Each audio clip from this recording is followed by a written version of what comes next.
Ahora sí, ya. Damos inicio entonces a nuestra segunda clase del libro Identidad Pentecostal. Vamos a iniciar orando al Señor. Le vamos a pedir a nuestro pastor Benito que nos sea guiando en esta primera oración. Amén. Inclinamos nuestro rostro y oramos al Señor. Amado Dios, eterno Padre celestial, vamos delante de su presencia, amado Dios, dándole gracias, Señor, por lo que de gracia usted nos ha entregado en este día, Dios mío, agradeciendo al Señor por esta maravillosa oportunidad de este regalo que usted nos hace cada día, Señor, de poder verle, Señor, de poder sentirle, Dios amado, verle, digo, Señor, porque lo que ando yo toco, lo que yo camino, todo es suyo, mi Señor, y ahí yo estoy viendo su gloria, Dios amado, esperando que así cada uno de mis hermanos también, Señor, esté en esa posesión, Dios mío, que nunca, Señor, nos alejemos, nos apartemos de su gracia, de su amor, Dios mío, porque hoy más que nunca, Señor, le necesitamos, Dios mío. Tiempos difíciles, Señor, para la humanidad, para el mundo entero, Dios mío, y su palabra dice que no habrán días mejores, Dios mío, para aquel que nos haga la voluntad suya, Dios mío. Y nosotros, Señor, por misericordia le hemos conocido, Dios amado.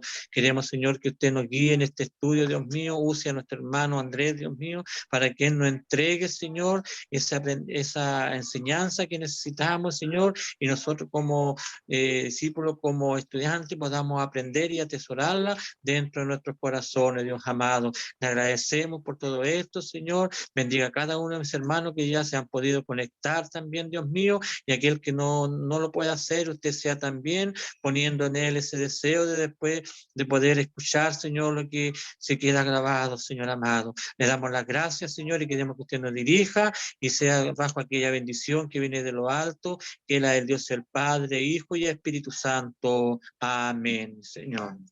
Gloria a Dios, gloria a Dios, gloria a Dios para siempre. Gloria a Dios para siempre. Amén. El Señor nos bendiga. Muchas gracias, mi pastor. Vamos Amén. a ir compartiendo también la pantalla y yo creo que ya se ve la presentación. Me van confirmando. Los que puedan prender sus cámaras también lo invito para poder estarlo ahí viendo sus caritas y cuando tengan, lo mismo de siempre, si alguno tiene alguna duda, consulta, abre su micrófono y la vamos respondiendo de inmediato. Amén. Identidad pentecostal. Entonces la clase anterior nosotros vimos la introducción, la lección 1, 2 y 3. Y hoy ya nos adentramos a la lección 4, 5, 6, 7 y 8 para dar término a este libro de identidad pentecostal. Amén. Y vamos a iniciar entonces con nuestra lección número 4 que lleva por título Evangelización. ¿Ya? Y la evangelización, vamos a ir revisando a la luz de lo que aparece aquí y a la luz de la palabra del Señor, qué es lo que nos muestra la evangelización, ¿cierto?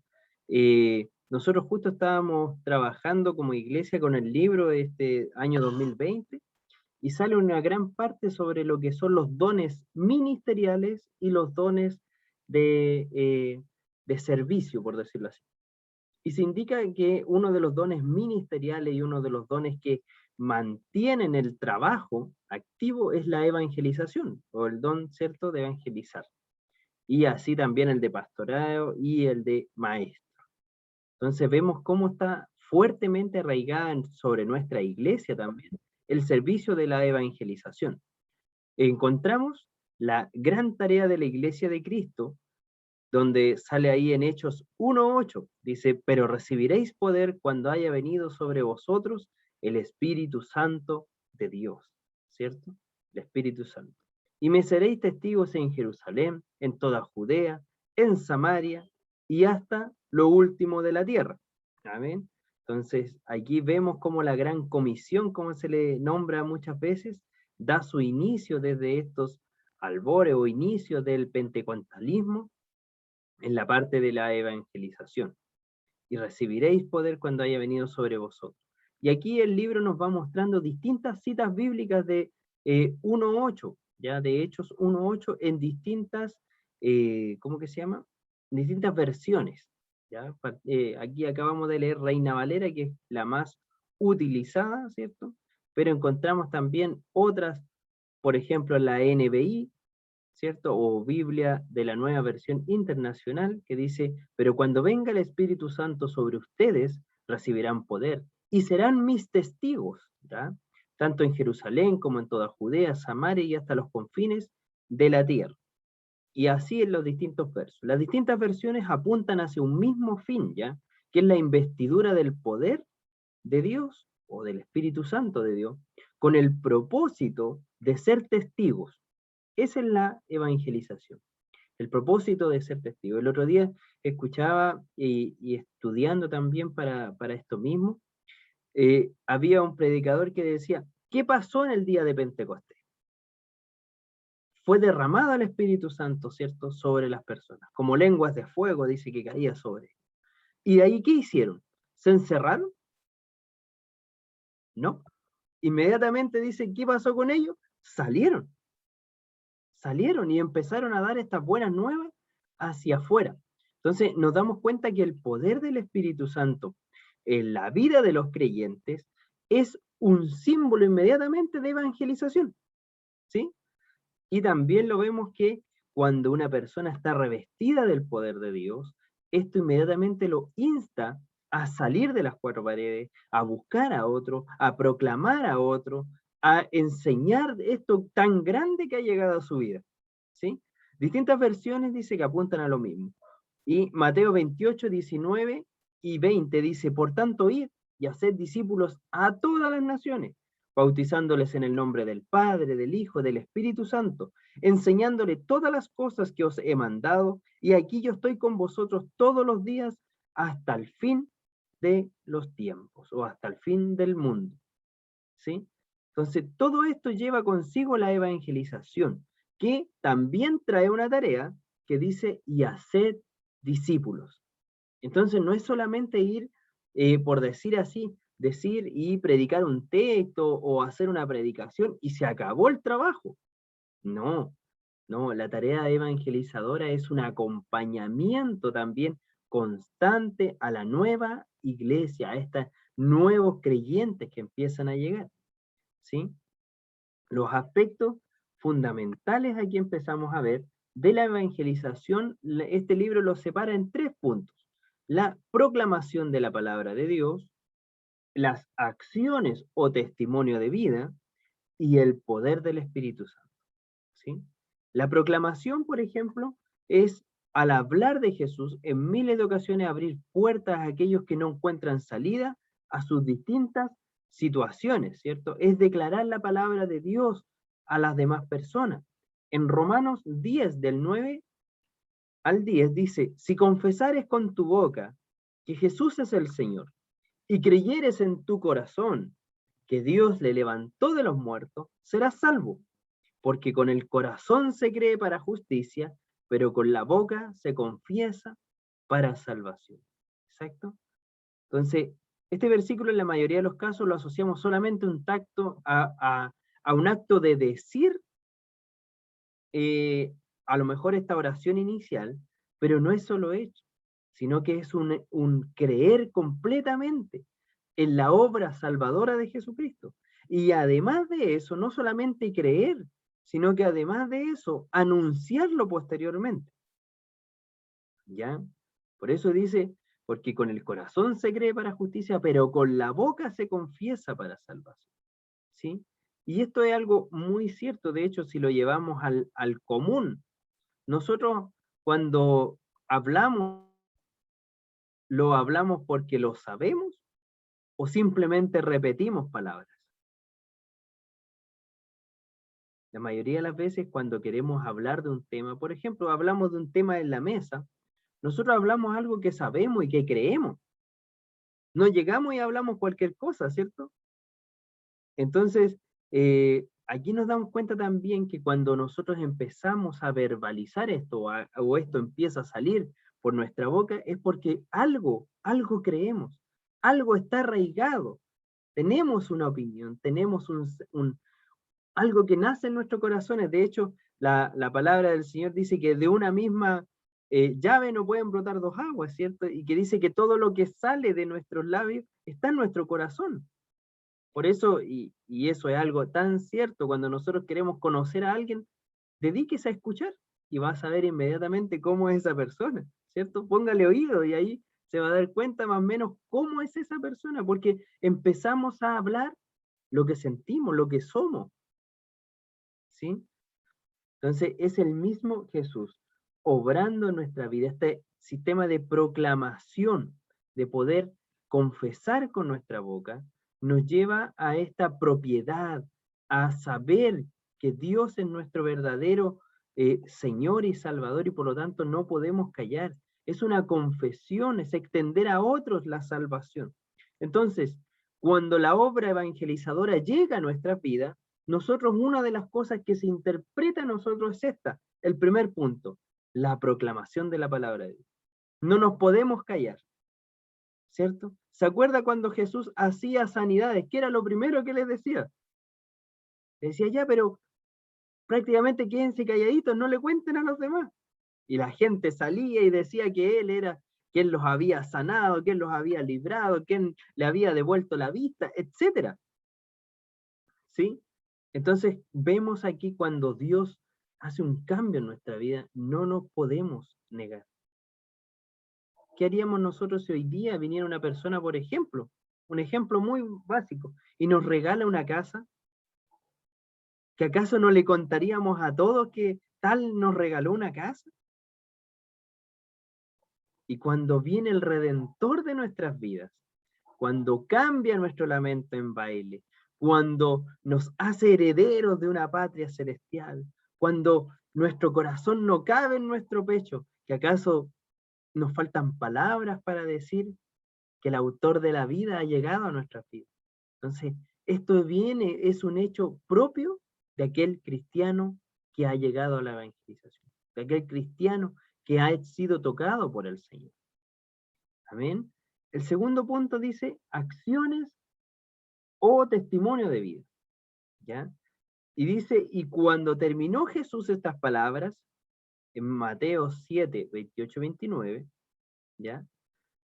Y cuando terminó Jesús estas palabras, la gente se admiraba de su doctrina, porque les enseñaba como quien tiene autoridad y no como los escribas. ¿Ya? Acciones o testimonio de vida. Esta es la gran diferencia, ¿sí? En una vida recta y consecuente con lo mismo que se enseña, ¿cierto? ¿Qué pasará si que a lo mejor viene algún hermano, predicador o que el título que sea, y empieza a predicar de que, por ejemplo, tenemos que salir a predicar al punto de predicar, y resulta que nunca lo hemos visto en un punto de predicar? ¿Es confiable y fiable lo que él dice? No, muy por el contrario, lamentablemente se presta para ser juzgado, ¿cierto? Se presta para murmuraciones, ¿sí? Entonces empezamos a ver que la vida recta y consecuente habla muchas veces más que nuestras propias palabras, ¿sí? Nuestra forma de ser, el testimonio, nuestras acciones de vida. Hay un libro que decía, hay muchas personas en el mundo que no leerán un pasaje bíblico, y la vida de nosotros debe ser ese testimonio caminante. Nuestra forma de ser, nuestra forma de vivir, nuestra forma de conversar, es el testimonio de Dios ahí. ¿Sí? Obviamente, si usted tiene la oportunidad, no se vaya a callar. No significa eso, muy por el contrario. De hecho, como decía la primera parte, es necesario confesar, hablar, ¿ya? Porque la fe viene por el oír, y si nosotros queremos que una persona sea llena, que el Dios empiece a obrar en fe en él, tiene que empezar a oír de lo que Dios ha hecho en nuestra vida. Entonces, es tan importante esto también. Entonces, lo que hacemos, cómo lo hacemos, nuestras obras, lo que somos, ¿cierto? ¿Para qué? Para no generar una inconsecuencia entre lo que decimos y lo que somos. ¿Cierto? Nosotros tenemos que, lo mismo que decimos, es lo que hacemos, ¿sí? En el ámbito secular yo tenía un jefe que decía, mire, si aquí lo importante es decir lo que vamos a hacer y hacer lo que decimos. Dijo, con eso estamos listos. Ese era su lema para él. Nosotros teníamos que decir lo que íbamos a hacer, y una vez que lo decimos, nos comprometemos, por lo tanto nosotros hacemos lo que decimos. ¿Se da cuenta? Entonces nos empezamos a mirar cómo todos empezamos a observar este mover de las personas. Porque como está escrito en Romanos 2:28 dice, como está escrito, el nombre de Dios es blasfemado entre los gentiles por causa de vosotros. ¿Y esto es por qué? Por aquellos que no llevan una vida consecuente a los hechos. ¿Sí? Y aquí tenemos algo muy amplio que podemos decir, muchos ejemplos y de todo. Pero creo que lo primordial de esto es poder darnos una mirada interna, ¿cierto? Una mirada a nuestra vida, porque comentarios y a lo mejor hemos visto mucho, pero ¿y nosotros? Y al final ahí es donde el Señor quiere que nos miremos, ¿cierto? Que la palabra de Dios sea un espejo para nuestras vidas, ¿sí? Y poder mirarnos a nosotros y decimos, ¿seremos consecuentes con lo que decimos? ¿Estamos haciéndolo? Aquellos que solo nos ven, ¿podrán decir que somos personas correctas, justas, que tratamos de hacer lo bueno? ¿Podrán ver a Cristo reflejado en nuestras vidas? Ese yo creo que es la mayor interrogante, ¿cierto? Es las acciones y testimonio. Y tercero, estos aspectos fundamentales de la evangelización, el poder del Espíritu Santo de Dios, ¿cierto? ¿Qué seríamos nosotros sin la obra excelsa de Dios sobre nuestras vidas? Ahí sí que no somos nada. Debemos recordar que siempre que el evangelizador por excelencia es el Espíritu Santo, ¿ya? No somos nosotros. Aquí, Él es quien convence de pecado, ¿ya? Dice, y Él los convencerá de pecado, Él los guiará a toda verdad y a toda justicia, ¿sí? Él es que mientras nosotros dormimos, nuestro Dios sigue trabajando. Dice que Él es el que nos llama y sale a buscar cuando empezamos a ver, ¿qué dice la palabra del Señor? Que Él deja las 99 y va a buscar a la oveja perdida. Entonces nos damos cuenta que siempre es Dios el que viene a nuestro encuentro. Es Él el que quiere relacionarse con nosotros. Y el poder del Espíritu Santo es lo más poderoso. Nosotros podemos, hermanos, mis pastores, podemos cranearnos un año entero y hacer el mayor espectáculo, podemos arrendar, si queremos a lo mejor y tuviéramos el dinero, algún estadio y lo llenamos con gente, pero si no está la presencia de Dios en ese lugar, no sirve de nada. Si no está la obra de Dios ahí, no sirve de nada. Entonces, este es el punto más importante, dice 1 Corintios 4:20, dice, porque el reino de Dios no consiste en palabras, sino en poder, ¿sí? Y el 2:4 dice, y ni mi palabra ni mi predicación fue con palabras persuasivas de humana sabiduría, le dijo Pablo, sino con demostración del Espíritu y de poder, ¿sí? Cuando empezamos a ver a este gran evangelizador, el apóstol Pablo, ¿qué decía él? No me arrepiento del evangelio, ¿sí? No me avergüenzo del evangelio, porque es poder y potencia de lo alto. ¿Se dan cuenta? Había una frase selladora ahí, no era lo que él decía, era como Dios actuaba. Y aquí vemos este aspecto fundamental de la obra de la evangelización, el respaldo del Espíritu Santo. Y ese solamente no lo encontramos ¿dónde? En búsqueda de Dios. Dice que sin santidad nadie le verá. El que no ora, el que no lee la palabra, el que no intenta tener una relación con Dios, difícilmente va a poder empapar a otros. Porque nosotros finalmente somos como vasos. Si tenemos poquita agüita, ¿vamos a poder saciar? Pero dice que el que tiene el Espíritu Santo de Dios, dice que de él fluirán ríos de agua viva, ¿sí?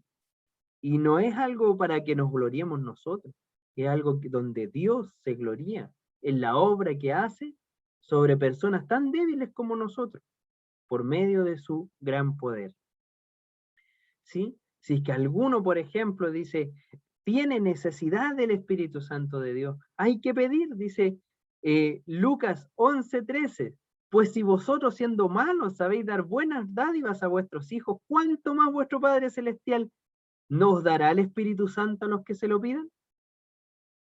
¿Sí? ¿Se acuerda cómo parte el pentecostalismo aquí en Chile?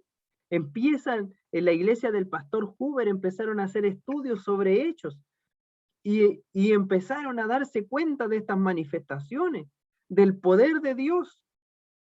Y cuando llegó el momento, se empezaron a cuestionar y dijeron, ¿y por qué no nosotros? ¿Y qué nos impide que el Espíritu Santo de Dios nos bautice? Esta interrogante debería estar viva cada día en nuestras vidas. A través de los medios de gracia, es decir, de congregarnos, orando, leyendo las Escrituras, participando de una vida de comunión, podemos encontrar al Espíritu Santo, creyendo en la promesa de Él. Finalmente, nos resta decir que el lugar apropiado para testificar son todos los lugares donde nosotros podamos estar. No hay un lugar apropiado. Si usted está un día haciendo una fila, ese es un lugar apropiado. Si está en su trabajo, ese es el lugar indicado. Si está a lo mejor conversando con un amigo, ese es el lugar indicado.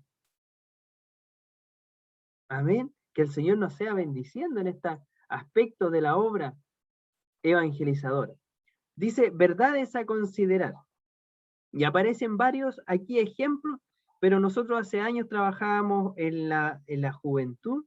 Y cuando trabajábamos con los jóvenes, le entregábamos esta manito que usted ve ahí en la presentación, que finalmente resume también estos mismos puntos que aparecen acá. Y esto vamos desde el corazoncito hasta la carita feliz, ¿ya? El corazoncito es Juan 3:16, ¿ya? Porque de tal manera amó Dios al mundo que ha dado a su Hijo unigénito, ¿cierto? ¿Y por qué esta importancia? Porque de esta forma también debería ser el mensaje evangelizador, ¿ya? Y esto es muy importante que lo aprendamos y que también tratamos de internalizarlo cuando vamos a nuestros puntos de prédica, cuando hay una predicación al aire libre, cuando tenemos una campaña, cuando a lo mejor nos invitan a un lugar y vemos que hay mucha gente que es nueva, etcétera, ¿ya? Entonces, poder conocer a Cristo a través del mensaje. Lo primero es que Dios nos ama. ¿Sabe que hay mucha gente que cree que Dios no le ama?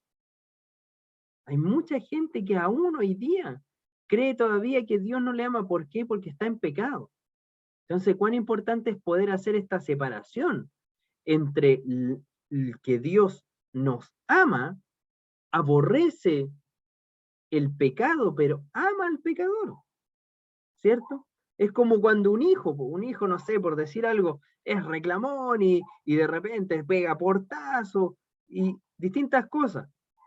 ¿Nosotros lo dejamos de amar? Imposible dejarlo de amar. Nos molestan sus actitudes, ¿cierto? Algo así es Dios. Nos ama inmensurablemente, pero el pecado nos aleja de Él. Entonces, el primero, Dios me ama. Segundo, he pecado, ¿cierto? Romanos 3:23, por cuanto todos pecaron están destituidos de la gloria de Dios, ¿sí? Porque todos hemos pecado. Entonces existe una brecha entre el hombre y Dios, una tendencia natural, en que nosotros somos pecadores. Nuestra naturaleza nos aleja de Dios. Después viene el punto 3.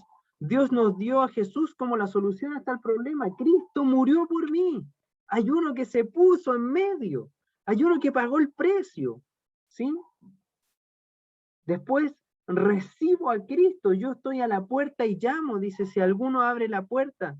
Los invitamos a nuestro oyente a tomar esta decisión de recibir a Cristo como su Señor y su Salvador. Cuando ellos lo aceptan finalmente, y aquí le hacemos una invitación a conocer a Cristo, a acercarse a Dios. ¿Y sabe qué? Yo no he conocido a nadie, absolutamente a nadie, que conociendo a Cristo no ha querido abrirle la puerta. Porque Dios viene a nuestra vida y es Él el que nos enamora. Así como Jeremías dice, con lazos de amor me has atraído y me llamaste. ¿Sí? Y por último, soy hijo de Dios. Todos los que le recibieron, a los que creen en su nombre, se les dio la potestad de ser llamados hijos de Dios. Y como hijos de Dios, herederos del reino. Amén. Esa es la parte de este primer capítulo, la lección de evangelización. Vemos que el centro de nuestro mensaje siempre tiene que ser cristocéntrico. Nosotros somos cristianos, ¿sí? Cristianos evangélicos, o sea, nuestro centro es Cristo, y lo conocemos a través de la lectura o los escritos de los evangelios, por eso cristianos evangélicos, ¿ya? Por lo tanto, nuestro centro de la predicación debe ser Cristo, y así debería ser siempre y en todas partes. Amén. Siempre, siempre, siempre cristocéntricos. Amén. Entonces, con eso estaríamos culminando ya esta primera lección, o la cuarta en realidad, la lección número 4. Y con ella viene una pregunta, porque dice, ¿continúa siendo la evangelización la razón de ser de nuestra iglesia o se ha perdido? ¿Qué podríamos responder ante esa pregunta? ¿Sí, ¿sigue siendo la evangelización la razón de ser o ya no? Amén, dice ahí, le leo los labios a mi pastor Benito. ¿Cierto?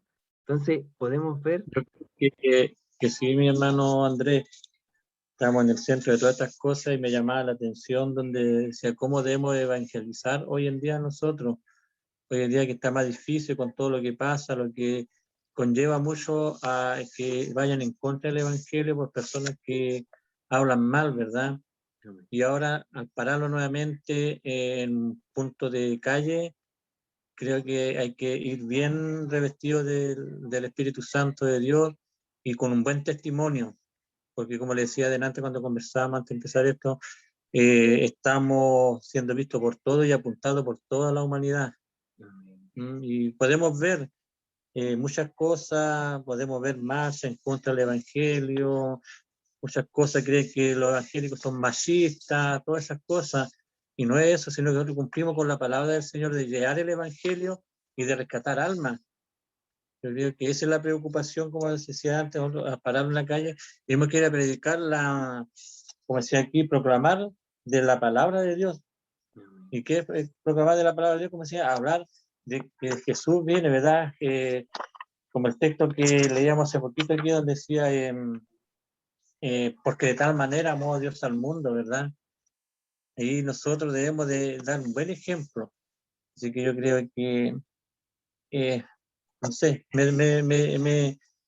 me marcó esa parte de cómo nosotros, cómo yo como dijera, como pastor o como un jefe de grupo de predicación del aire libre, estar bien percibido de la gracia del Señor para decir a tal hermano voy a hacer predicar y saber que el hermano está en un buen testimonio, para que el evangelio tampoco sea mal mirado.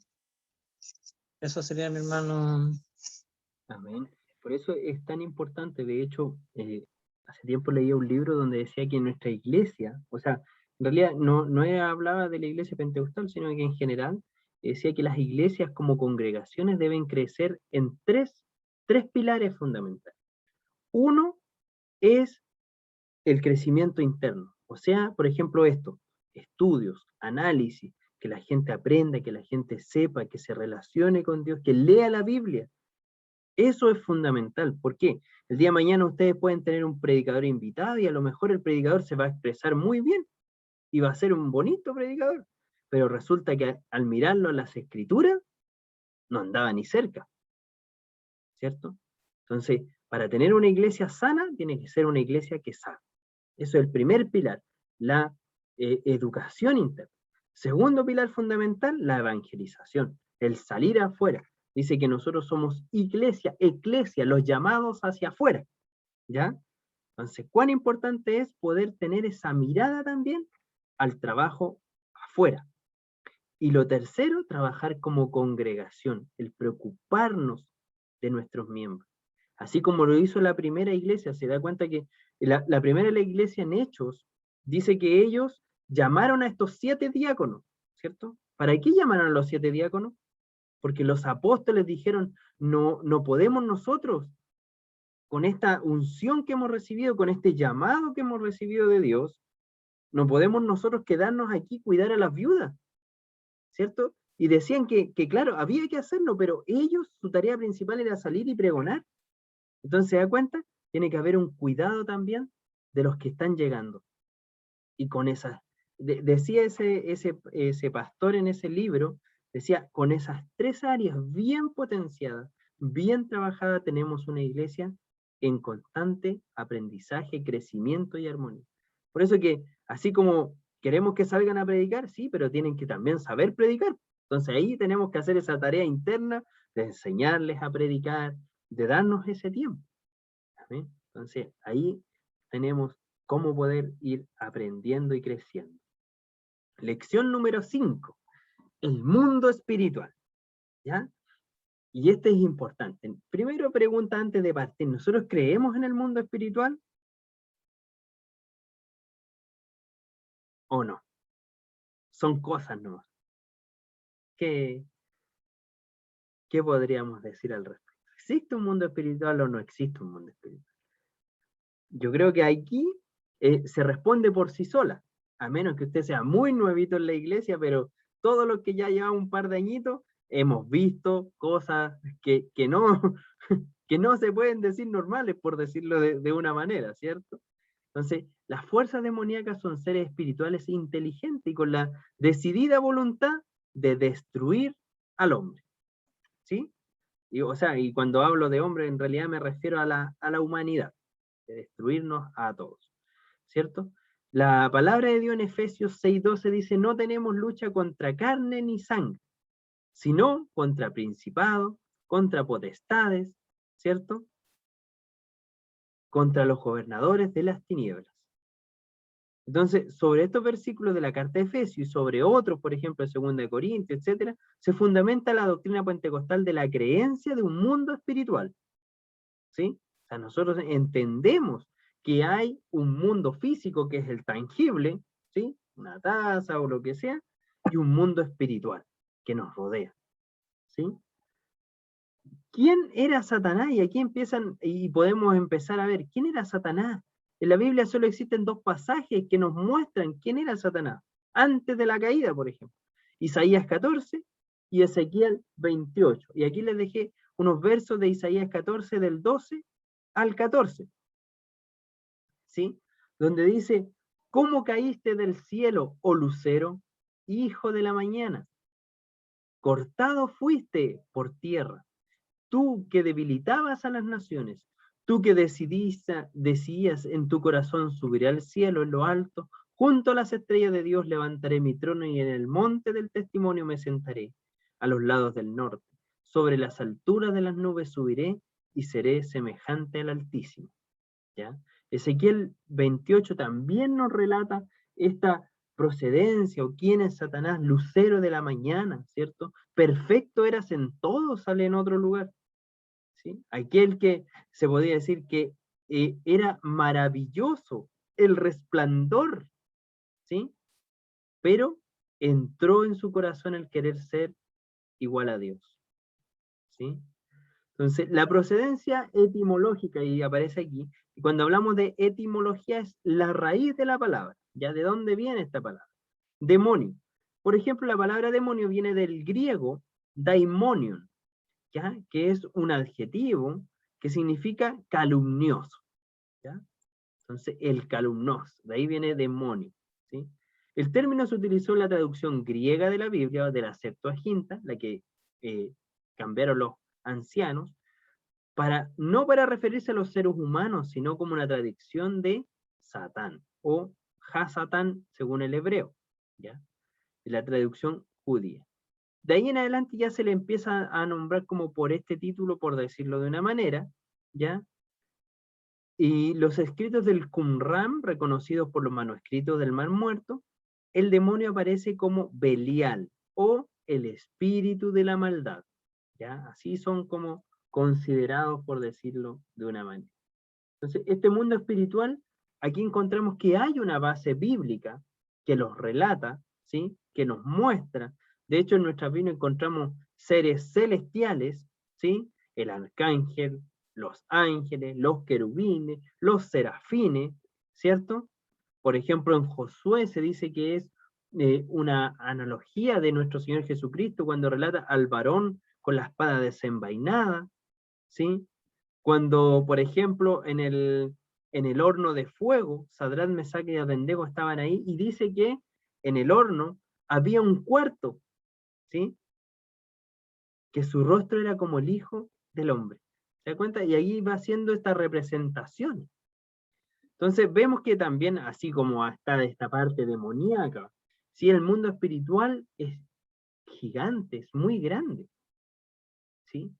Características, dice procedencia etimológica, y después vienen las características de los demonios, ¿sí?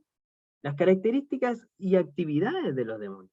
Entonces, al principio, lo primero que vamos a ver va a ser estas características, y ahí aparecen varias, ya aparece de la letra A hasta la E, si no me equivoco. Entonces dice, la primera, por ejemplo, son seres creados, llamados espíritus, porque no poseen cuerpos carnales propios, ¿ya? Por eso son espirituales, ¿sí? Por eso viene de espíritu, y no tienen un cuerpo propio. Por lo tanto, no los podemos ver así a simple vista con nuestra ojo ocular, ¿ya? Para manifestarse o lo que sea necesitan de un cuerpo, ¿ya? O necesitan tomar posesión de algo.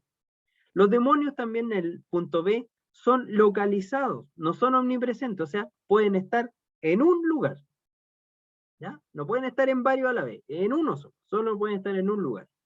No nuestro Dios es omnipresente, Él puede estar en todos los lugares, así como está hoy día en su hogar, está en mi hogar, está en el hogar de nuestros hermanos, está en el hogar de todos, amén.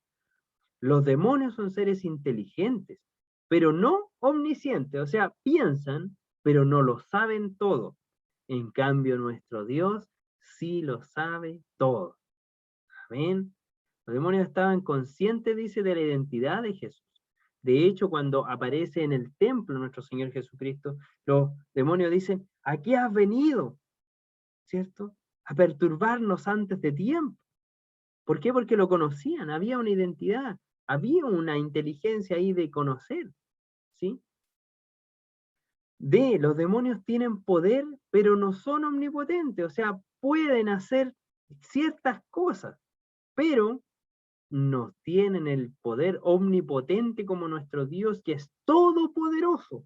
Nada se limita a nuestro Dios. Es más, hay estudios donde dice que Satanás o los demonios solamente pueden imitar, pero no pueden crear. No tienen esa capacidad porque es una capacidad de Dios. La capacidad creadora es de Dios. Si no, imagínense, Satanás yo hubiese creado cuántos demonios, pero no tiene esa potestad, porque eso es solamente de Dios, ¿ya? Por ejemplo, y cuando hablamos de poder, en realidad es como una fuerza sobrenatural, ¿ya? Permitía hablar, por ejemplo, a un hombre, mantener en esclavitud, ese tipo de cosas es lo que puede realizar, nada más. Los demonios son tipificados como animales inmundos dentro de la Biblia, ¿cierto? En algunas partes se les llama como ranas, escorpiones, serpientes, etc. Segundo, actividad de los demonios. ¿Para qué están? Los demonios pueden infligir enfermedades, ¿ya? Por ejemplo, en la Biblia nos dice que una mujer sufría de una condición encorvada por 18 años, y esto se debía a un espíritu de enfermedad, ¿sí? Y esto también es importante, no todas las enfermedades son demoníacas, ¿ya? No todo tampoco es el mundo espiritual, sí. Tenemos que estar muy conscientes de ello, pero no espiritualizar todo tampoco. Eso es muy importante, tenemos que tener ese equilibrio, ¿sí? Esa mirada también, esa sabiduría de parte de Dios, ¿ya? Los demonios influencian la mente, ¿cierto? Inicialmente Satanás torció las verdades con Eva, ¿sí? Eh, para que ella cayera. Asimismo va pasando también. Influenciar las mentes de los creyentes. Los demonios engañan a los hombres. Pablo estaba temeroso que la iglesia de Tesalónica, por ejemplo, fuera tentada por muchas pruebas y tribulaciones para dejar a Cristo, ¿sí? A través de su emisario el diablo trabaja con los hijos de desobediencia. El diablo es el ave que roba la semilla de la palabra, como lo vemos en la parábola del sembrador, ¿cierto? Tenemos, y entonces para eso vienen ellos, ¿sí? Vienen en realidad para matar, para robar, para destruir. Ese es su objetivo, ¿sí? Ese es su objetivo. Pero tranquilos, ¿por qué? Porque dice la palabra del Señor que Satanás anda como león rugiente, ¿cierto? Pero no dice que es un león, dice que anda como un león, ¿sí? Por lo tanto, quiere imitar a un león, pero no lo es, ¿sí? Más el Señor, Él es nuestro amparo, Él es nuestra fortaleza, en Él estamos guardados, amén, en Él confiamos, bajo su mano nosotros estamos, amén. Y hay distintos grados de la obra demoníaca en las personas, por ejemplo.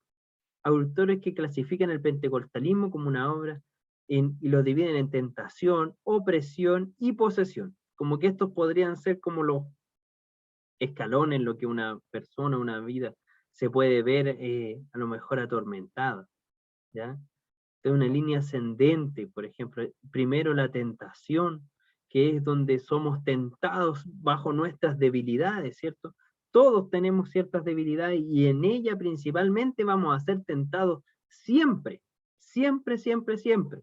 Es más, la otra vez escuchaba un predicador que decía que él a sus 90 años de vida seguía siendo tentado. Entonces, cuán importante es poder estar apercibidos, ¿cierto? Estar apercibidos, ¿sí? La tentación es algo que nos va a acompañar siempre, ¿ya? Es algo donde Satanás va a intentar darnos siempre, siempre, siempre. Por lo tanto, es muy importante no dar cabida al enemigo, ¿sí? Sobre todo para todas las personas, y todos conocemos nuestras distintas debilidades, tenemos que en esas áreas cuidarnos mucho, ¿sí? Por ejemplo, mi pastor antiguamente siempre, siempre nos recomendaba a nosotros los varones, y nos decía, ustedes, y sobre todo los casados, jamás deben conversar con una hermana que no sea su esposa a solas, independiente las distintas, lo que sea. Siempre tienen que estar en un lugar visible, en un lugar con luz, nunca apartarse, por ejemplo, para conversar. ¿Por qué? Porque podríamos ser tentados, o podría ser tomado para, como, para transgiversar las cosas, ¿ya? Entonces, nosotros tenemos que tener cuidado en esa área. Y así todos, ¿ya? Segunda cosa, la opresión. Reprime a las personas, quitándoles su forma habitual de actuar. Es decir, una presión dominática somete a la persona, privándola de libertad, un verdadero calvario mental, ¿sí? ¿Ya? Empezamos, por ejemplo, se ha escuchado muchas veces que escuchan voces, que sienten cosas y andan atemorizados, ¿sí? Ahí ya hay una opresión, está pasando como un poquito más allá. Después, lamentablemente, tenemos lo último como la posesión, que es cuando el espíritu, por decir así, toma posesión de esa persona, ¿ya? En Marcos, por ejemplo, 1 del 21 al 28, se aclara cómo Jesús expulsó a un espíritu inmundo y le dijo, cállate y sal de él, ¿sí? Entonces, aquí vemos que hay un ministerio que no es entendible ni revelado a lo mejor a nosotros, y que por eso que le digo que aquellos que ya han pasado más tiempo en la iglesia pueden, al mirar esto, decir, ah, mira, en tal ocasión pudo haber sido esto, en esto, ¿sí? Porque ya hemos vivido un poco de esto mismo. ¿Cómo conocer una posesión y diferenciarla de una opresión o influencia? ¿Ya? Y aquí es muy importante que se debe distinguir entre una posesión demoníaca y una influencia demoníaca u opresión. Esta última opera desde afuera a la persona para afectar dentro y fuera de esta. Más la posesión es un demonio o más que esto operan dentro de la persona. Por eso que le decía, la opresión es como que está fuera. Ya lamentablemente la posesión ya está dentro. ¿Amén? Un cristiano no puede verse atado, y esto es muy importante, un cristiano no puede verse atacado por los demonios, y eso le puede afectar su mente, y en ocasiones, ¿ya? Pero un cristiano no puede ser posesionado, ¿ya? Posesionado por un demonio, porque está investido por el Espíritu Santo de Dios, ¿ya? Cristo es la luz del mundo, está en su vida, Por ende, jamás las tinieblas podrán penetrar la luz. ¿Ya? Es más, recuerdo que hay un texto bíblico donde dice que el espíritu inmundo es echado fuera.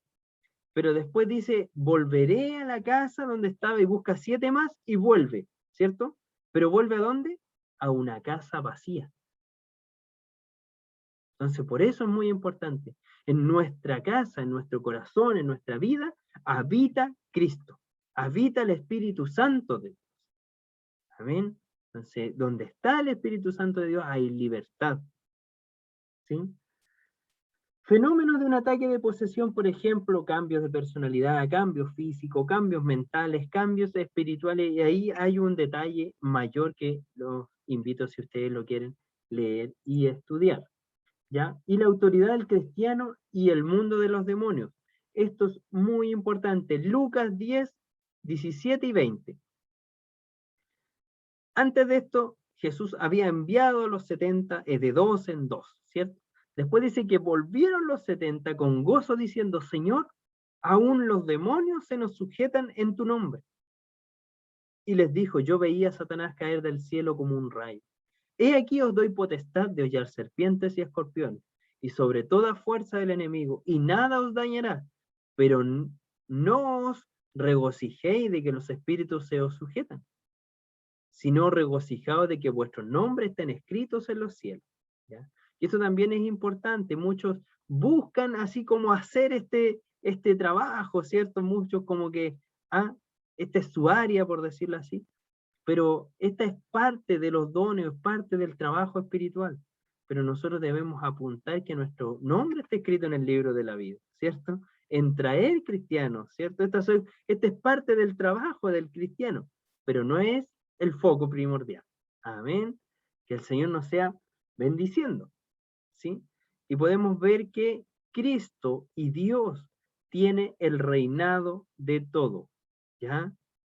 O sea, nuestro Señor tiene el reinado. Que esto no se preste para miedo, no se preste para confusión, sino que bajo la mano poderosa de Dios, que todo se sujeta a la voz y al poder de Dios.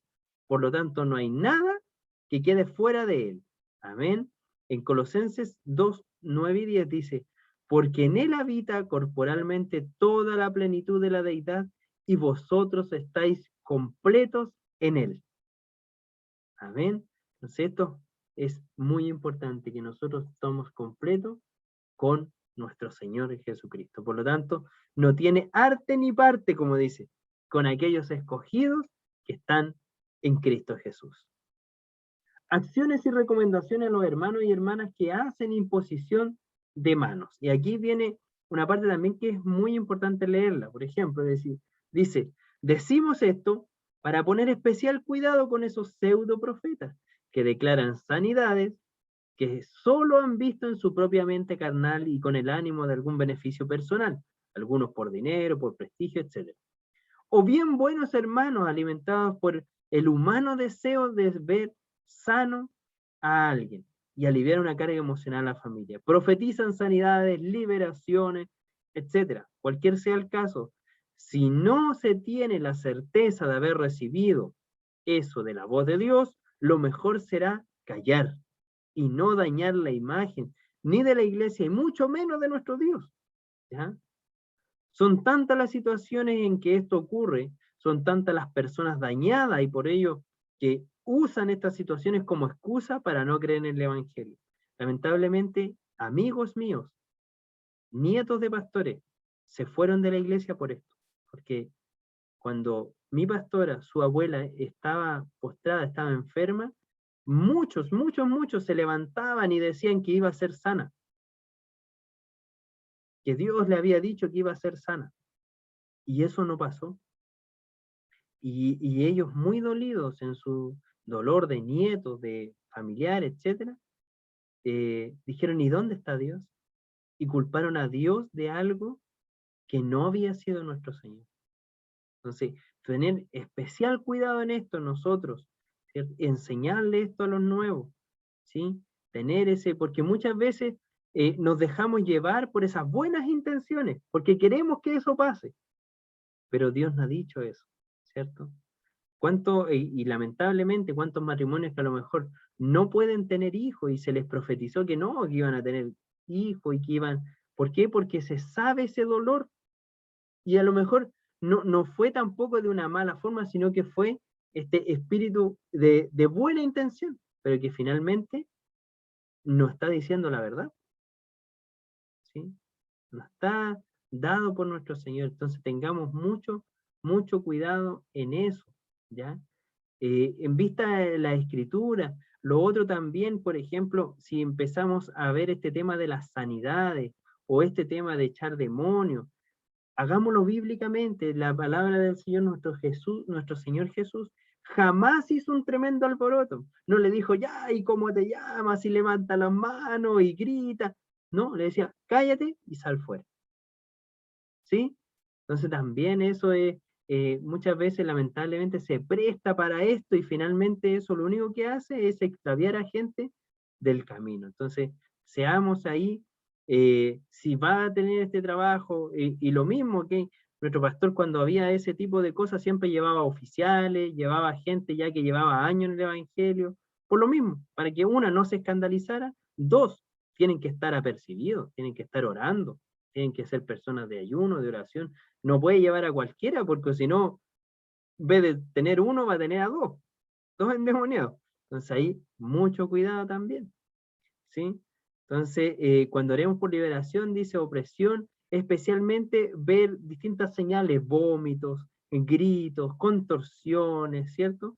Entonces tratar de evitar lo mayormente esto, no dar cabida a que el enemigo se pueda exhibir, no, porque nuestro Dios tiene el poder sobre estas cosas. Amén. Que el Señor nos sea ayudando y bendiciendo.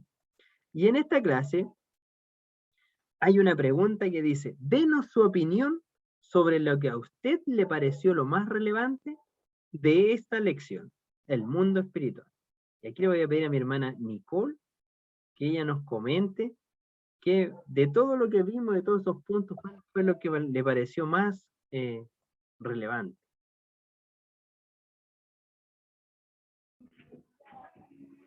Hola, mis hermanos. Bueno, partiendo, este libro es como, al principio usted decía, hermano Andrés, me confronta a mí, porque creo que mi parte más débil en cuanto al tema espiritual es la evangelización. Le tengo un poco de miedo al enfrentarme cara a cara de repente en algún impacto, en algún... y no dejarme llevar por lo que Dios quiere hacer. De repente mis palabras son bien así como no sé si decirlas, no sé si estará bien, no sé qué pueda pasar. Todavía no me atrevo, por ejemplo, a predicar en la calle. Es una cosa de que se me olvidan hasta los textos. La calle me da mucho miedo. Entonces es algo que ahí a mí yo escuchaba nomás, yo decía, ay señora, aquí en este libro aquí no me gustó nada mucho, aquí me retiro. pero aquí que el Señor me enseñe y me guíe. Y en cuanto a esto de la autoridad y las posesiones, como usted decía, pues no... Bueno, el trabajo lo hace Dios, ¿cierto? Pero si no estamos preparados, no podemos, como dicen, jugar con fuego, porque lo que tiene la persona me lo puedo llevar yo para mi hogar. Si es que yo no estoy preparada, no estoy con oración, no estoy con ayuno, porque también dice Dios que la oración sana, la oración es la llave a todo. Entonces, bueno, hasta ahora, siempre la palabra de Dios hay que tomarla con respeto y sobre todo esto. No es un juego, no ir a alguna liberación o incluso a ungir a algún enfermo. Uno tiene que estar apercibido. No es llegar y, ya me levanto y voy. Si no me siento capaz, pedir ayuda.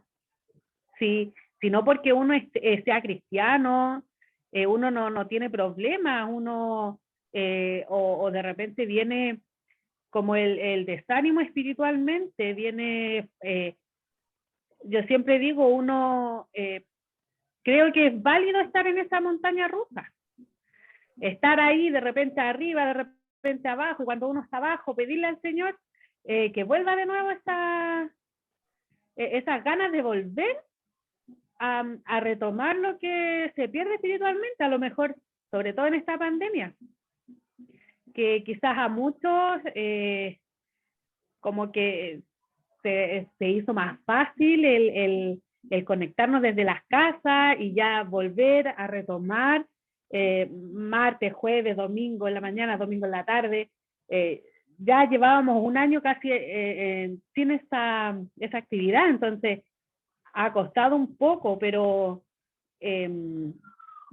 como usted decía, pues hay que pedirle solamente al Señor, porque si nosotros lo pedimos, porque Él sabe que a lo mejor yo estoy mal en eso, Él sabe que me falta, pero si yo no se lo digo a Él, Él necesita escucharlo, pues, necesita escucharlo de nuestros labios.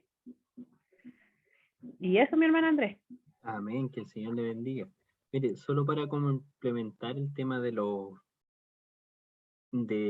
tema espiritual, Hechos 19 del verso 13, dice, mire, pero algunos de los judíos, exorcistas ambulantes, intentaron invocar el nombre del Señor Jesús sobre los que tenían espíritus malos, diciendo, os conjuro por Jesús, el que predica Pablo.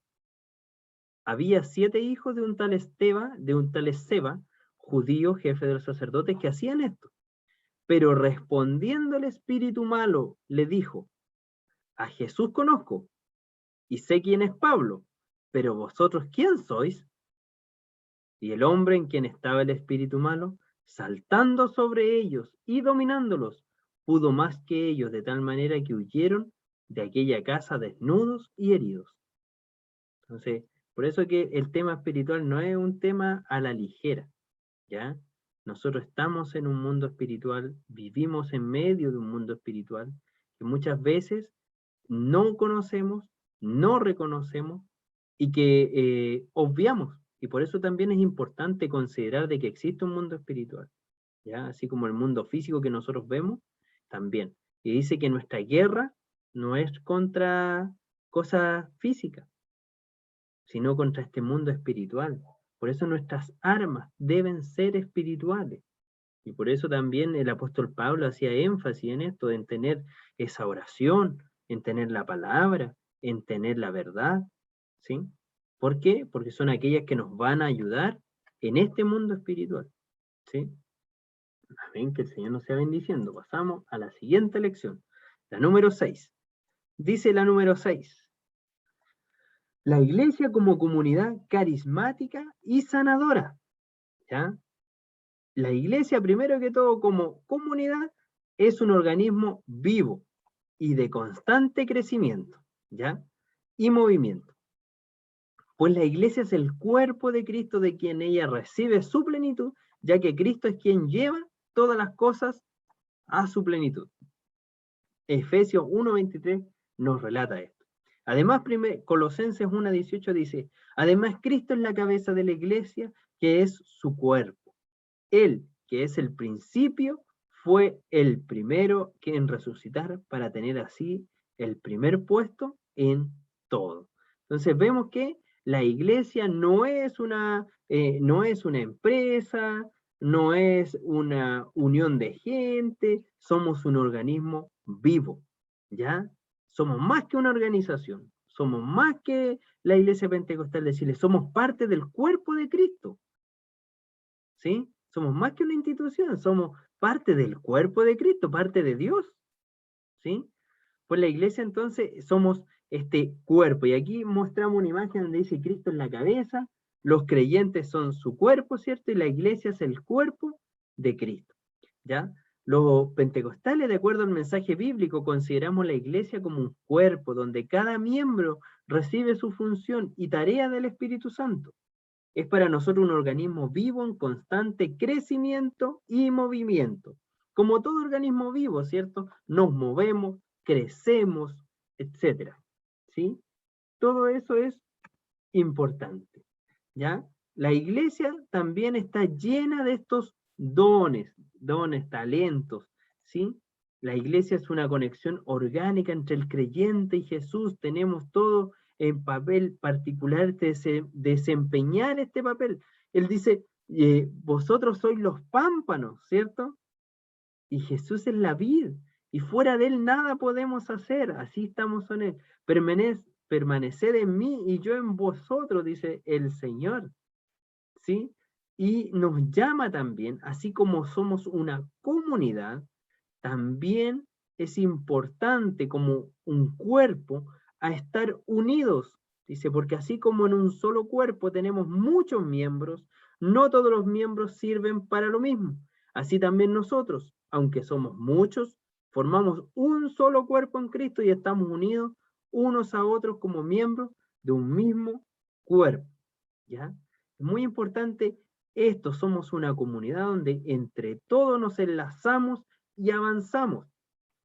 Y lo podemos ver rápidamente según los dones, por ejemplo. En la iglesia tenemos hermanos que en la alabanza son maravillosos, otros que para orar, otros que tienen el don de sanidad, otros que para exhortar la palabra, ¿cierto? Otros para dar una palabra de consuelo. Tenemos otros con un don de servicio maravilloso, ¿sí? Y así, diversidad de dones y diversidad de trabajo, ¿sí? La iglesia es una comunidad carismática, ¿ya? Y aquí es muy importante, no hay un cristiano, un llanero solitario. La vida cristiana se vive en comunidad.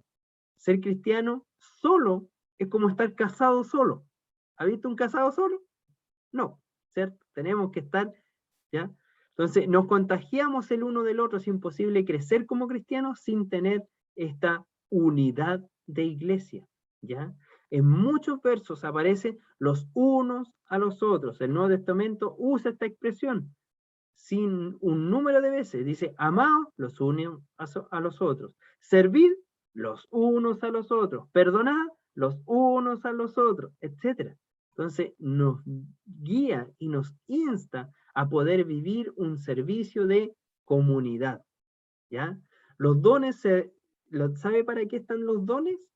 Para el servicio de la iglesia. Los dones de Dios son para el servicio de la iglesia. Por lo tanto, ¿cómo los vamos a utilizar? Cuando estamos reunidos, cuando estamos en comunidad, ¿sí? A veces dice aquí en el Nuevo Testamento, en la expresión, al decir que somos, por ejemplo, la morada de Cristo, ¿ya? Los cultos son una reunión de creyentes, su máxima expresión es el lugar donde somos llamados a gozar de la presencia de nuestro Dios, ¿sí? Esta unión es a través de Dios. Al decir que somos la morada de Dios por el Espíritu, es afirmar que Dios está presente en la iglesia a través de su Espíritu. Entonces somos una comunidad dirigidas, somos un cuerpo guiados a través del poder del Espíritu de Dios. ¿Para qué? Para alcanzar a los que están afuera, a los que están allá. Y a medida que vamos haciendo eso, vamos creciendo, vamos madurando, ¿sí? Se empieza a desarrollar el fruto del Espíritu en nuestra vida. Gozo, paz, benignidad, fe, templanza, mansedumbre, etc. ¿Sí? En Efesios 4:11 dice, Efesios 4:11, ahí está. En Efesios 4:11 nos enseña que Dios mismo constituyó a algunos apóstoles, a algunos profetas, a otros evangelistas, pastores y maestros. Y que el llamamiento a cada uno de estos ministerios es un acto de soberanía divina, ¿ya? Y aquí a lo mejor es otro tema, pero tenemos dones ministeriales, que son estos, como ministerios. Aparte, Primera de Corintios nos muestra dones, y Romanos 12, si mi mente no me falla, también nos muestra dones, pero estos son ministeriales, son ministerios, son como profesiones, por decirlo así, ¿ya? donde también nuestra iglesia nos instruye que los dos primeros ya cesaron como ministerios, el de apóstoles y el de profetas, como ministerios, ¿ya? Pero como don, siguen, por ejemplo, la profecía sigue como don, pero como ministerio ya cesó, ¿ya? Porque fueron de fundación, fueron para colocar los fundamentos del evangelio, ¿sí? Para el miembro pentecostal, lo importante en su vida es descubrir, ¿cierto?, su carisma dado por Dios y su lugar en el cuerpo de Cristo. Y aquí muestra un sinfín de distintas profesiones, en realidad tareas que uno puede desempeñar. Pero así como se muestran estas distintas, también es muy importante, porque cuando el Señor nos llamó con dones, o nos dio un don, ¿sí? No nos llamó así solitos nomás. No hay ninguno que pueda decir, yo no sirvo para nada. No. Muy por el contrario, el Señor a todos nos dio algo. Y también es importante poder aprender del don que Dios nos entregó, para utilizarlo con sabiduría, para utilizarlo con ciencia, para utilizarlo conforme a lo que Dios quiere. ¿Ya? Hay muchos que se quedan ahí con que, no, sí, mi don es bonito, pero ¿ha buscado en la Biblia cómo utilizar su don?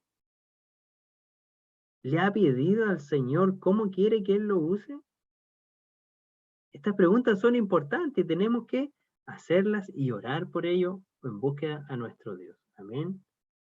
Entonces, encontramos también la iglesia como una comunidad sanadora, ¿ya? Es la iglesia el espacio donde el hombre encuentra la esperanza y la vida, el shalom, ¿ya?, que necesita. Es un refugio el cual aislamos del mundo porque sería alineación. El clima y ambiente de armonía vivido al interior de la iglesia es ser tomado en cuenta como persona y no meramente como un agente productivo, ¿ya? Y aquí nosotros tenemos que tener esto también. ¿Llamamos solamente al hermano cuando le toca predicar, cuando le toca hacer algo? ¿O llamamos también para saber cómo está, cómo se siente, cómo le fue en las vacaciones, etcétera? ¿Sí? Aquí, obviamente, todos yo creo que en algún minuto hemos pecado a lo mejor de esto, nos ha tocado ser jefe de un cuerpo y lo llamamos, oye, esta semana nos toca ir a hacer aseo, y resulta que no lo llamamos nunca antes, pero cuando le tocaba trabajar lo llamamos, ¿cierto? Entonces, que podamos ser una comunidad sanadora, que abracemos, que cuidemos, ¿sí? No solamente cuando tenga alguna responsabilidad, sino porque lo amamos, porque nos preocupamos por él, ¿ya? Mas vosotros, dice, soy linaje escogido, real sacerdocio, nación santa, pueblo adquirido por Dios, ¿ya? En un mundo donde hay desesperanza y muerte, la iglesia, en su misma naturaleza, ¿sí? Su misma naturaleza debe ser un espacio donde el hombre encuentre la esperanza y la vida, el shalom que necesita, ¿ya? Algunos a lo mejor no hemos tenido la mejor experiencia y no hemos encontrado esa iglesia que nos ha abrazado en ciertos minutos, ¿sí? Pero la iglesia que Cristo quiere de nosotros es esta, una iglesia que abrace. Aprendamos, podemos aprender de los errores, podemos aprender de las vivencias, ¿sí? Si nos ha tocado a lo mejor en alguna oportunidad una iglesia que no se parece a esta, el Señor nos ha puesto hoy día para poder ser nosotros los entes que movamos este tipo de iglesia. Si hemos tenido la bendición de estar en una iglesia que es así, maravilloso, sigamos esforzándole, hagamos que todos entren a esta comunidad. ¿Ya? No estamos aquí para criticar, para mirar qué es lo que se hace mal, estamos para avanzar. Hace años hablaba con una tía una tía de mi señora, que ella es misionera, y ella nos miró porque conversábamos de la iglesia y típico uno dice, no, es que esto no me gusta, es que esto acá, y típico, las distintas cosas que uno cambiaría según uno, y ella dijo, y nos quedó mirando así, dijo, pero ¿saben qué? Dice, Dios nos puso a nosotros. Nosotros somos, cuando vemos algo que hay que mejorar, al primero que Dios pone ahí es al que ve eso que falta. Por lo tanto, dijo, ustedes son la respuesta a todas esas cosas que están viendo. Y cambió el discurso, porque de un minuto de prácticamente culpar a los otros, nos dimos cuenta que éramos nosotros los que tampoco estábamos haciendo el cambio. ¿Cierto? Y la palabra del Señor, ¿qué nos dice? ¿O qué les dice a aquellos que miran? Dice, ¿ah, queréis colar el mosquito? ¿Y no coláis el camello? O mira la viga, miráis la paja en el ojo ajeno y no ves la viga que tienes en tu ojo. Entonces, también esto que con los años uno va aprendiendo y que el Señor nos siga ayudando a poder cada vez que veamos algo, Señor, ¿y qué hago yo aquí? ¿Sí? Señor, ¿cómo arreglo esto? Señor, ¿cómo puedo hacer un aporte aquí? ¿Sí? Que nuestra mirada no sea el de que está todo mal aquí, allá. No. ¿Qué hacemos nosotros? Señor, me hiciste ver esta brecha. ¿Cómo la cubrimos? Amén. Que seamos esos entes de ayudar. ¿Ya? Así como, por ejemplo, miramos la palabra del Señor y vemos a un Moisés anciano, con los brazos a lo mejor cayéndose, y no seamos de aquellos que miran, mira, Moisés ya se está cansando, se le están cayendo los brazos. No, hubieron hombres que se pusieron ahí y le levantaron los brazos. Eso tenemos que ser nosotros. A eso nos llamó el Señor, a edificar. Amén. Y que el Señor nos sea ayudando y seamos esta comunidad sanadora. Amén. Que busquemos cuando alguien caiga, no lo critiquemos, no lo pisoteemos, abracémoslo, enseñémosle con amor. Amén. Enseñémosle con amor, no lo queramos cortar, enseñémosle, llamémosle, preguntémosle, ¿cómo está? Amén. ¿Para qué? Para poder ser la comunidad que Cristo quiere. ¿Amén? La iglesia, este concepto de sanidad física, en nuestros templos, nuestras iglesias, etcétera, como queramos nombrarle, nosotros, el concepto de esta sanidad debe ser en todas las áreas, ¿ya? En todas las áreas, como menciona aquí este pequeño pasaje. Por ejemplo, en sanidad física, emocional, espiritual, mental, es característicamente pentecostal. La soberanía de Dios sobre el hombre permite la posibilidad del milagro, que no es otra cosa que la intervención directa del poder de Dios en la vida del ser humano. Amén. Entonces, podamos ser estos entes. Sabe que cuando nosotros llegamos a Santiago, yo era niño, tenía 3 años, 2 años, pero mi mamá cuenta que su vecina, que hasta el día de hoy es la Bechi, que ella era cristiana, decía, oye, esta mujer que es buena, porque ella le ayudaba a cocinar, le preguntaba cómo estaba, era la única persona con la que conversaba. Una vez yo le boté toda la loza y mi vecina nos salió a retar y que le devolvieran. No, al contrario, ella salió para que no le hicieran nada al niño. Y ese niño era yo, pero ya ella para mí es como una abuelita, pero imagínense, esa cristiana, ya, ella salió a decir que no le hagan nada al niño, que no se preocupen. Y esas cosas, en mi casa se hablaba de que esa mujer era distinta. ¿Por qué? Porque ella representaba a Cristo. Y ella fue finalmente la que nos llevó al Evangelio a mis papás. Entonces nos damos cuenta cómo todo esto, nosotros, esa comunidad abraza más que las palabras. ¿Ya? Una bendición, dice, en la vida de los hermanos. Cada vez que decíamos un Dios te bendiga, y esto es muy importante, estamos diciendo Dios te dé todas las condiciones para que muestres todas las bellezas de las cuales Dios te creó allí en el vientre de tu madre. Un Dios te bendiga es como Dios te haga resplandecer, ¿ya? Es como que tú eres una flor y alguien te diga, brilla como la hermosa flor que eres. Eso es un Dios te bendiga, o sea, toda la bendición de Dios caiga sobre tu vida, ¿ya? Pero esta expresión Dios te bendiga conlleva también el compromiso de hacer todo lo que sea necesario para que ello sea posible, incluso hasta dar la vida por el otro si ellos fueran en menester. Como Jesús os ha dado bendición a cada uno de nosotros. Así cuando decimos un Dios te bendiga, no es solo al azar, muchas veces lo repetimos tanto que ya, pero no, concienticémonos que un Dios te bendiga es querer llenar a esa persona de bendición. ¿Ya? Y también tomémoslo así, cuando algo nos diga, tomémoslo como que nos está entregando todo esto. Jesucristo fundó la iglesia con claros y hermosos propósitos. Dentro de ellos están, por ejemplo, la iglesia provee un lugar de compañerismo y mutua edificación. La iglesia provee un lugar de instrucción, o sea, de aprendizaje. Allí se nos explica la doctrina de la palabra de Dios. La iglesia provee un lugar de adoración, allí podemos juntarnos a adorar a Dios. Y aquí sería mentiroso, yo creo, el que me diga, sabe que cuando volvimos a ese primer culto y cantar todos juntos, fue distinto. ¿Sí? Fue maravilloso poder volver. Ya no cantamos solo en la casa. Yo, por ejemplo, que canto mal más encima, llegué allá a la iglesia. ¡Uy, qué rico cantar con los demás! ¿Sí? Entonces, la iglesia también provee eso. La iglesia provee un lugar para el servicio. Allí podemos poner nuestros talentos a disposición de Dios para ayudar a otros. Esa es la iglesia carismática y sanadora. Amén. ¿Qué cree usted? Y aquí la pregunta. ¿Qué cree usted que aún nos falta como iglesia para continuar siendo la comunidad carismática y sanadora que se necesita en este tiempo? Yo creo que siempre estamos al debe, ¿sí? Siempre se puede hacer más.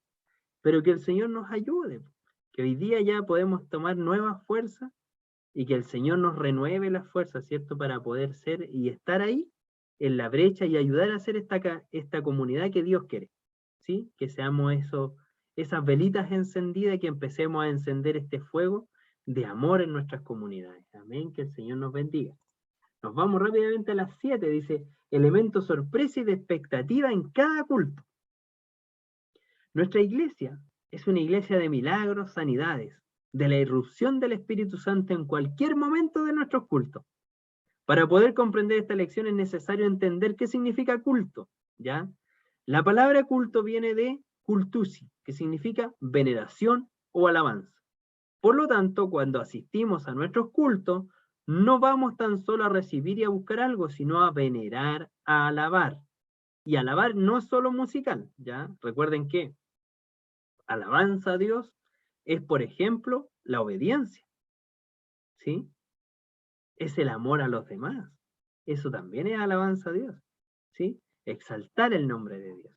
Y también aquí, culto, es, como se dice aquí, la palabra culto viene de venerar y alabar. Por lo tanto, muchos, y cuando lo vemos del lado teológico, así por la raíz de la palabra, por ejemplo, culto, nosotros vivimos un culto 24/7, porque no sé usted, pero yo estoy las 24 horas, sé que el ojo de Dios está sobre mi vida, ¿cierto?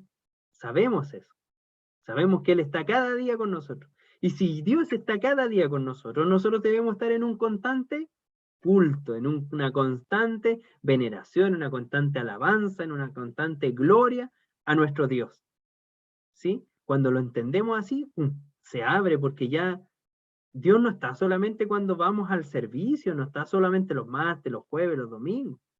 Él está con nosotros en todo momento y en todo lugar. Por lo tanto, nuestro culto racional es 24/7, 365. ¿Sí?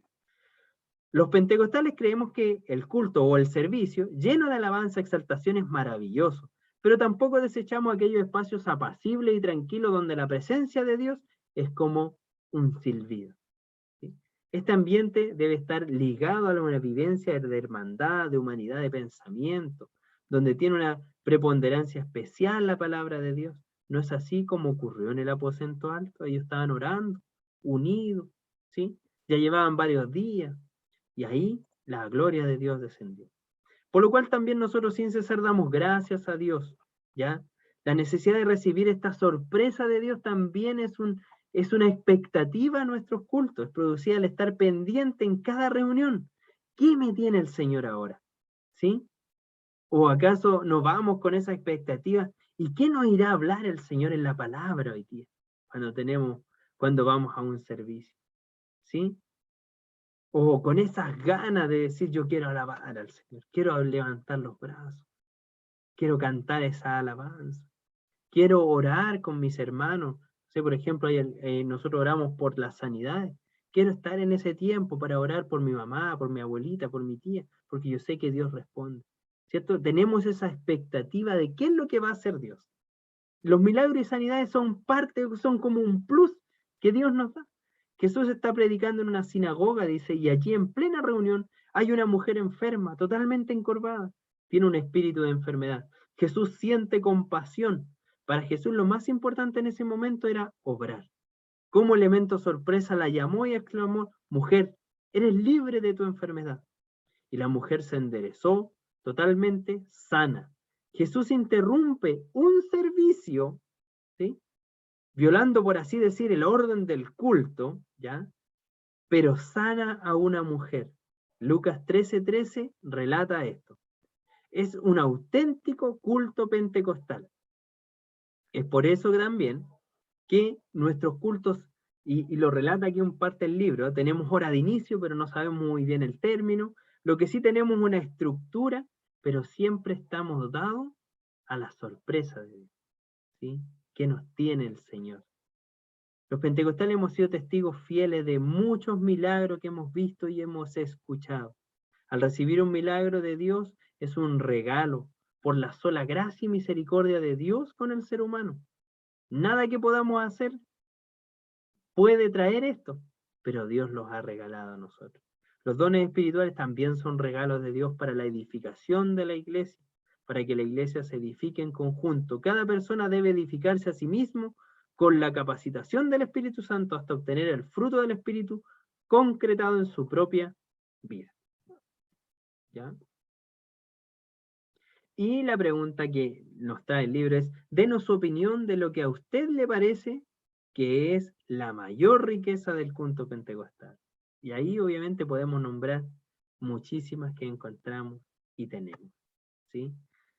Nos dan algunas preguntas, pero ya veo que la hora ha ido avanzando. Dice, por ejemplo, algunas preguntas para trabajar en clases. ¿Por qué la proclamación del Evangelio o la predicación es la profeta mayor? ¿Qué significa manifestación del Espíritu Santo? ¿El culto solo se trata de congregarse solamente en la iglesia? ¿Tiene alguna experiencia con milagros y sanidades? Y yo sé que si le doy la palabra en este tema, nos alargamos, así que vamos a pasar mejor a la otra, a la última clase, al último, ¿cómo se llama?, lección que tenemos, ¿ya? Lección número 8, riquezas, peligro y reflexión del pentecostalismo, ¿ya? El peligro de movimientos surgidos al interior del pentecostalismo que pretenden renovar la vivencia espiritual y reflexiones al respecto, ¿ya? Aquí no voy a adentrar mucho porque por el tema del tiempo, pero hemos visto que el pentecostalismo va avanzando, ¿cierto? Y ha venido avanzando también.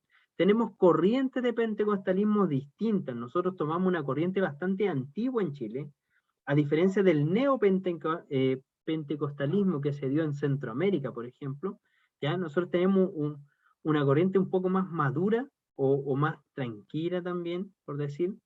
Entonces, esto ha traído estas riquezas, riesgos y peligros del pentecostalismo actual. Harold Segura, que es un teólogo bautista, por ejemplo, indica que el movimiento pentecostal carismático, desde su perspectiva pastoral, describen algunas riquezas, pero riesgos también del pentecostalismo. Por ejemplo, la dinámica evangelizadora y misionera es una riqueza, ¿sí? Riqueza encontramos asimilación de una cultura popular dentro de la liturgia. Nosotros ya, por ejemplo, antiguamente, 200 años atrás, 100 años atrás, se leía la liturgia en latín o en griego. Nosotros no, hoy día lo hacemos en español, ¿sí? Hemos internalizado también un lenguaje cercano a nuestra cultura o a la gente que nos rodea, ¿sí?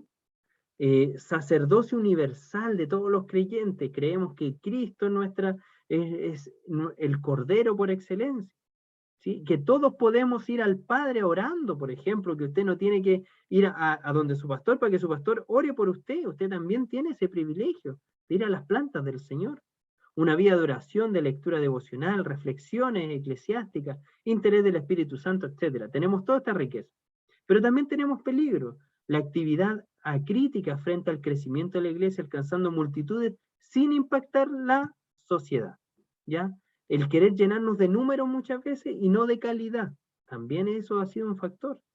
El desequilibrio entre el énfasis de los dones, el poder del Espíritu Santo. Una carencia de una reflexión social y ética, ¿ya? Discurso doctrinal teológico, ingenuamente fundamentalista, o sea, tomar cosas muy a la ligera sin darle una profundidad a la palabra. La escasa argumentación teológica, ¿ya? Y aquí encontramos lamentablemente muchos predicaciones, por ejemplo, de solamente historia del hermano, ¿sí? Sin desmerecer, pero con una falta muchas veces de una solidez bíblica, ¿ya? No es malo un testimonio, no es malo exponerse en algún ejemplo, pero siempre a la luz de la palabra, cristocéntricamente. Tenemos diferencias dogmáticas también, como aparece aquí, ¿ya? Del pentecostalismo actual, y la dividimos en tres, por ejemplo. Algunos énfasis en estos movimientos modernos, una mirada crítica actual, y por último hay una reflexión de nuestro obispo emérito Ulises Muñoz, ¿ya? Dentro de esto, por ejemplo, dividimos el pentecostalismo clásico, que es el que creemos ya haber dado una respuesta, que es el donde nosotros provenimos, por decirlo así. Tenemos el neopentecostalismo, movimiento con un tremendo anhelo de cambiar las estructuras que por siglos han conservado la Iglesia y establecer un nuevo gobierno basado principalmente en pretendidos apóstoles y profetas. ¿Sí? Lo hemos escuchado mucho también. Sincretismo carismático. Con respecto a este último, el punto culminante del sincretismo carismático ocurrió en Toronto, Canadá, con una expresión de risa santa o de embriaguez espiritual, con verdaderos símbolos de una experiencia pentecostal, ¿ya? Pero en realidad eran símiles. Entonces, algunos énfasis en estos movimientos modernos, visión maniquea del mundo, la diferencia entre lo sacro y lo secular, un alto nivel de expectativa en un Dios mágico que provee milagros, expulsa demonios, ¿sí? En un Dios lleno de, por ejemplo, el votar a la gente.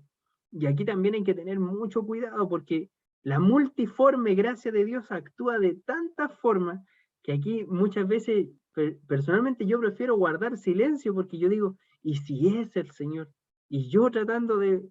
Entonces ahí hay una línea, pero siempre veámoslos a la luz de la palabra. Amén. Un misticismo en las cosas. Entonces todo esto viene a traer esta nueva mirada. Una mirada crítica actual. Existe un documento que se ha publicado en la agencia, ¿ya?, de las iglesias cristianas postmodernas. Y también aquí vemos un tremendo cambio en la cultura, en el culto que se realiza. Reemplaza la palabra de la música, el canto, por ejemplo. Tenemos todo esto a raíz. La vida cristiana es una vida de implicaciones, de compromiso, de riesgo, de cruz, de sufrimiento. No es vanidad, no es una cosa que toca la epidermis, los sentimientos, las emociones. Todo esto es la mirada crítica actual de nuestra iglesia.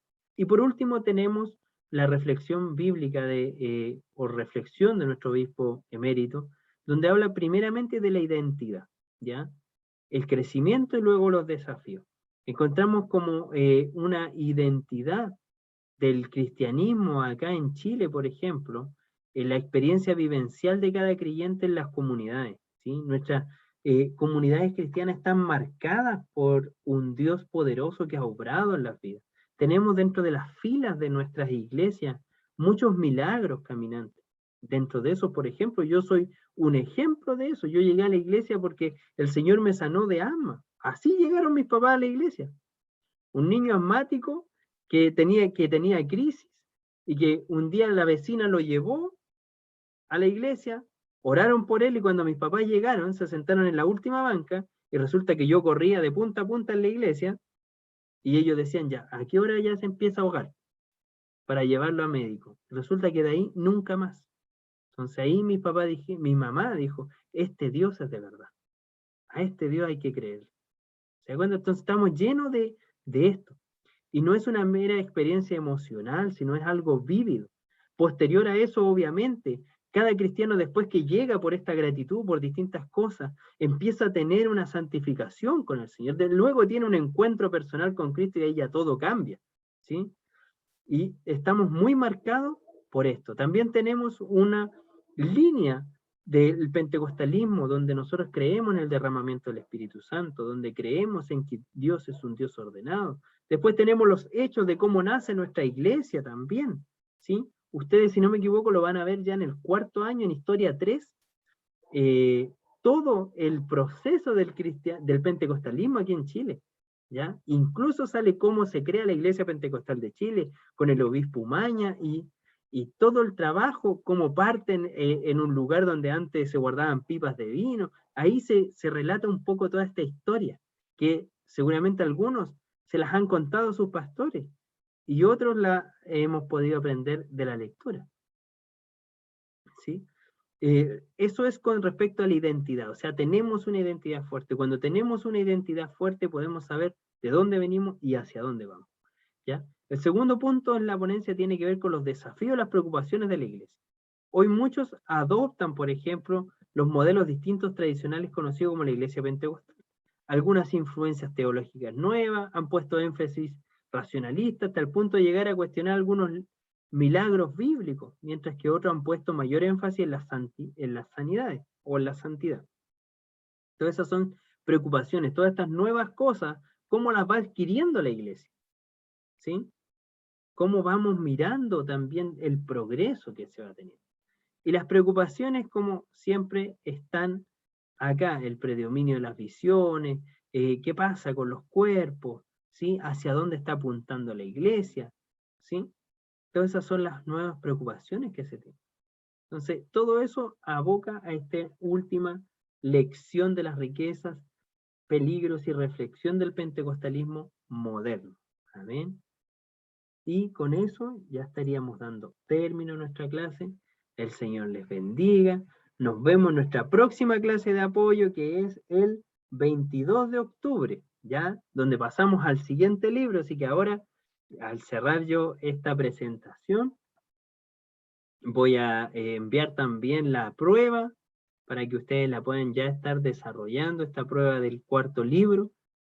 Felicitaciones, ya van en el cuarto libro, ya pasamos ahora al quinto, así que ya vamos bien avanzados en su segundo año. Los felicito porque han sido constantes, ya, porque el Señor los ha mantenido. Seguramente a lo mejor algunos van un poquito atrasados, otros van al día, etcétera, pero han permanecido, ya.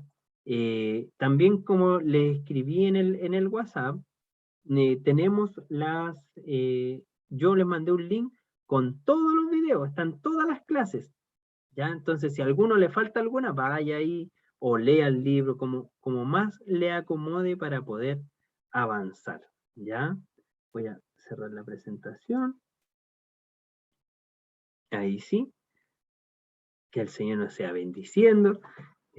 Aquí veo que está nuestra hermana Daniela, nuestra hermana Emita, Esther, nuestra hermana Mari, que el Señor les sea bendiciendo mucho. Y ya ahora vamos a pasar a la bendición. Le voy a pedir a nuestra hermana Nicole, aprovechando que veo ahí a mi pastor Benito, mi hermana Nicole, entonces para que ella nos despida con la bendición en este día. Amén. Amén. Cerramos nuestros ojos. Padre amado, en esta hora, gracias le damos, Señor Jesús, por este día, Señor amado, por estar terminando esta clase, Señor eterno, donde hemos podido seguir aprendiendo de su palabra, Padre amado. Le pido en esta hora que usted bendiga a cada hogar, Señor Jesús, que hoy se ha representado, Señor amado, que bendiga a cada hermano, Señor eterno, que bendiga nuestras mentes, nuestros corazones, Señor Jesús, que usted nos dé la inteligencia y la sabiduría, Padre amado, para poder terminar un nuevo año, Señor Jesús, aprendiendo su palabra, Señor amado. Gracias, Padre eterno, por darnos esta maravillosa oportunidad, Señor Jesús. Padre de la gloria, sea usted bendiciendo a nuestro hermano Andrés, Señor amado, nuestra pastora, Señor, y así a cada alumno de este instituto, Señor amado, a los que están en primer año o a los que están terminando, Señor eterno. Gracias porque usted tiene, Señor amado, un pueblo, Señor, que quiere aprender más de su palabra, Señor eterno. Dios de la gloria, gracias le damos en esta hora, Señor Jesús. ¿Qué más podemos pedir? Solamente, Señor amado, de que usted sea depositando de su bendición en cada uno de nuestros hogares y de nuestros corazones, Padre amado, esa bendición que viene de lo alto, en el nombre del Padre, del Hijo y del Espíritu Santo. Amén. Gloria a Dios, gloria a Dios, gloria a Dios para siempre.